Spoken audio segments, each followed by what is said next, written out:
is a wonderful, wonderful thing to think about, that after a lot of time apart uh, in terms of physically being distanced, having to always have our masks on, not being able to come and gather together in the sanctuary, that here this day, in fact, this month of May, we've been practicing being together. And some of what I want to say today is directed at Savannah and, by extension, her mentor, Tracy, because they have cast a vision for years about what it means to be the people of God together. And as we step gingerly into these waters of regathering, we can take their lessons to our hearts and our minds and our spirits, and let their vision fill us as we continue to move forward as God's people. And so, thinking about this gathering today in that way, I didn't want to focus on all the sort of trials and tribulations of these last 14 months. They have been there. We all know them. We've lived them. And we're still living them. But today, I'm setting that aside. Because what I really want to talk about is all the wow moments that we experience in our lives. The kind of moments that both Savannah and Tracy have for years cast before the youth and families of this congregation, invited them into a life of faith that's defined by God coming into our lives and creating these amazing wow moments. Think about the first time, if you're old enough, think about the first time you beheld the face of your newborn child. Think about the first time that you brought into your house a new little one, filling you with both fear but amazing expectation of the time that was coming soon and quickly toward you, of raising this one, watching him grow, discover, trip and fall once in a while, but continue to grow and to sort of embrace life. Think about that. Think about the first time you changed a car tire all on your own. Think about the first time you drew something and you stood back from it and you went, wow, I did that?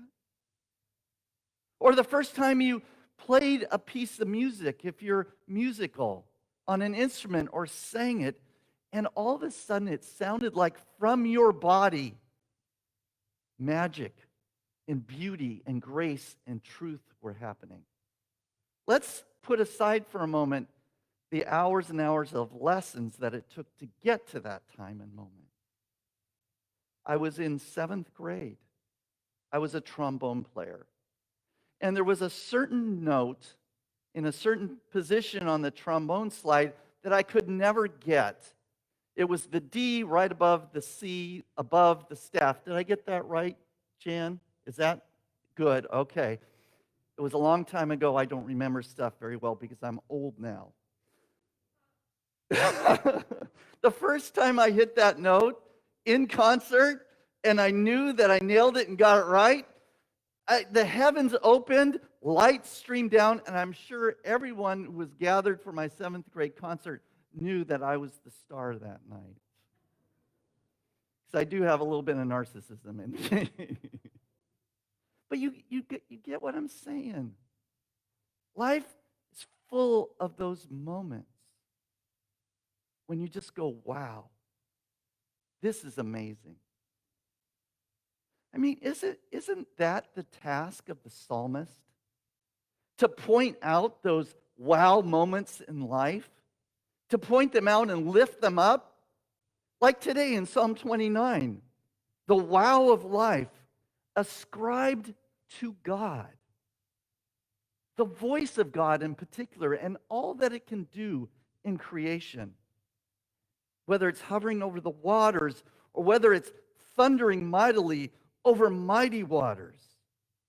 It's a powerful experience, the psalmist says, full of majesty. It can break trees. It makes lands and mountains skip for joy. It flashes forth like a flame of fire. It shakes the wilderness. It shakes the wilderness of Kadesh. Oaks whirl. The forests are stripped bare. Over all of life, God's voice, the psalmist says, casts a wow. It does stuff. Sometimes it's great and terrible stuff. Other times, kinder and gentler things. But however the voice of God comes into our lives, it says, look at me. Wow. I'm doing something. I am your God. That's the heart of faith formation at Messiah. Has been for decades. Into the midst of life comes wow. In terms of grace and truth and peace. That's the heart of Messiah faith formation. That particular wow that we live. That grace and love is the heart of it all. And then we ask, if that is true, how do we live our life out of it? Not in order to get something from God, but because God has given so much. How do we live this amazing wow that we have been given? During her time here, Savannah has taken up both the privilege and responsibility of communicating those wow moments, pointing them out to our youth and their families, and not just them, but to the rest of us. I mean, I think that's one of Savannah's greatest gifts, is her ability to focus our attention on what God is doing all around us all the time. Saying, wow, did you see that? Wow, that partnership over there, did you see that? That's God's business. Well, you see that person sitting on the side of the road with a sign? God is there. What are you going to do with it? To turn our hearts and minds from fear and anger and anguish to joy and love and grace has been her greatest gift among us. And we have benefited mightily from it, as the people in the good place told us earlier. She has taken up that work, that message of grace, and helped us ask the question, now what do we do with it in our daily life? It is a great calling that she has continued to invite each and every one of us into, from our youngest to our oldest. What are you going to do with that gift? It's what Savannah has been asking us. What are you going to do with the life-changing, life-transforming presence of God who has come to you in moment after moment? How are you going to go live that? How does it change you? What does it make life look like? Are you going to go forward from that moment of wow with fear or joy? That's the question. Are you going to go forth from that moment of wow, hiding your light under the bushel basket or letting it shine? How are you going to live the great gift that you have been given? Paul talks about it this way in Romans. He puts it in the context of adoption, calls it the spirit of adoption, the high calling, that we are actually heirs of God and joint heirs with Christ of this great thing that is given to us. I want to give you just a little tiny insight into adoption in the ancient Roman world. Adoption was a way to ensure that the head of the family, when that family's head dies, that there would be someone to take up the reins, the responsibility, to be the one to push the ship forward, to take all of the gifts and blessings of the family and to make sure that they continue. It was a very public event. It was often done when there was no heir in the family. In fact, think about this transformation. And this, I think, is what Paul is hinting at.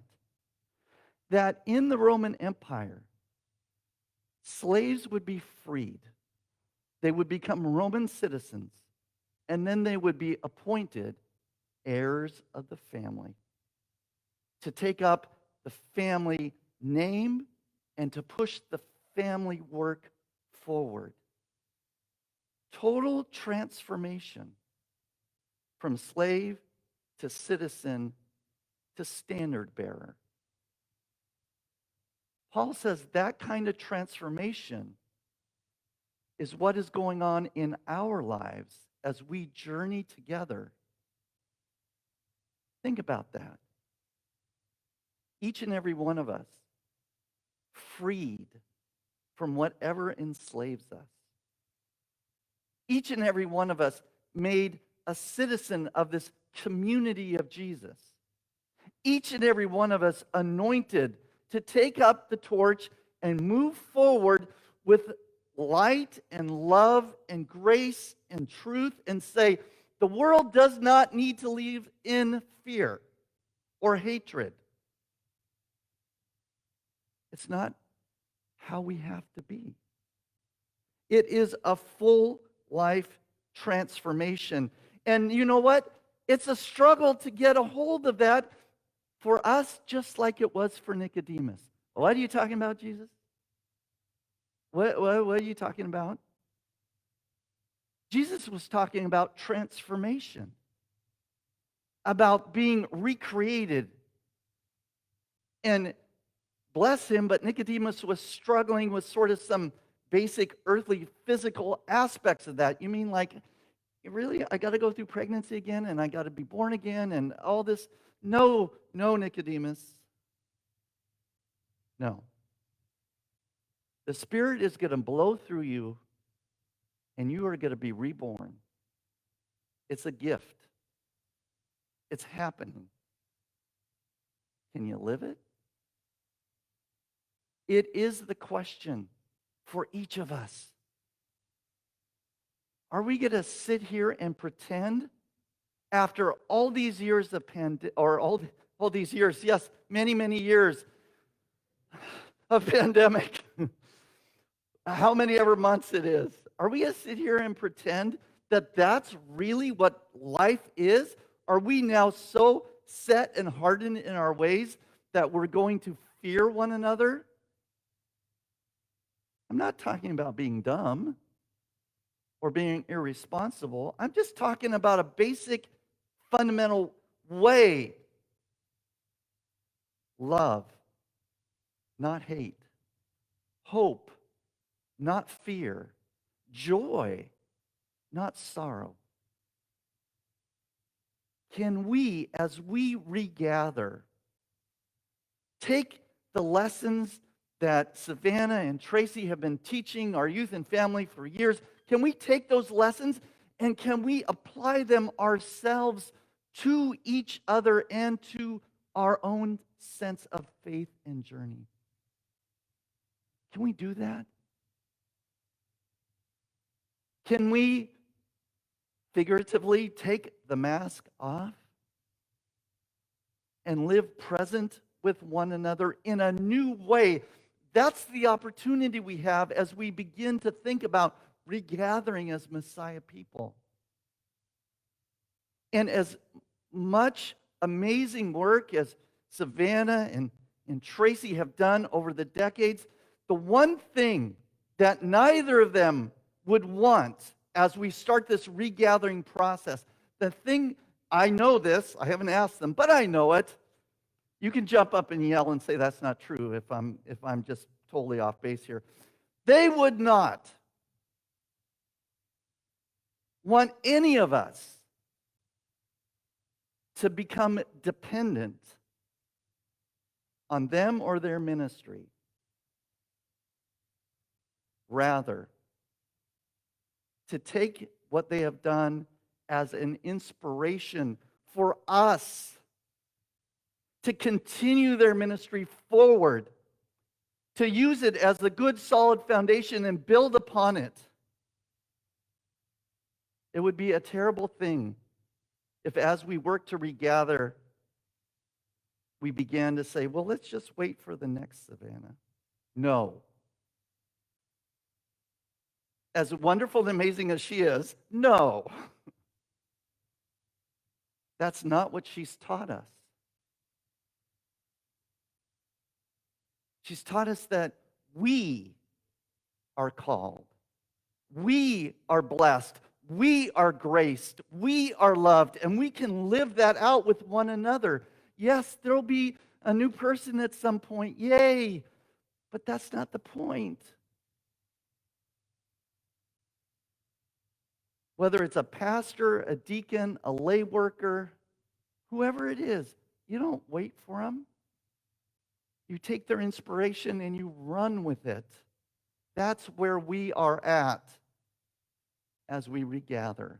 And the best way we can honor Savannah today is to tell her, job well done. Thank you for inspiring me. I got the ball now. I'm going to run with it.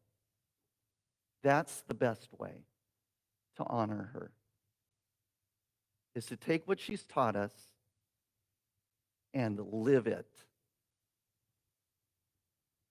And all God's people say, amen. Our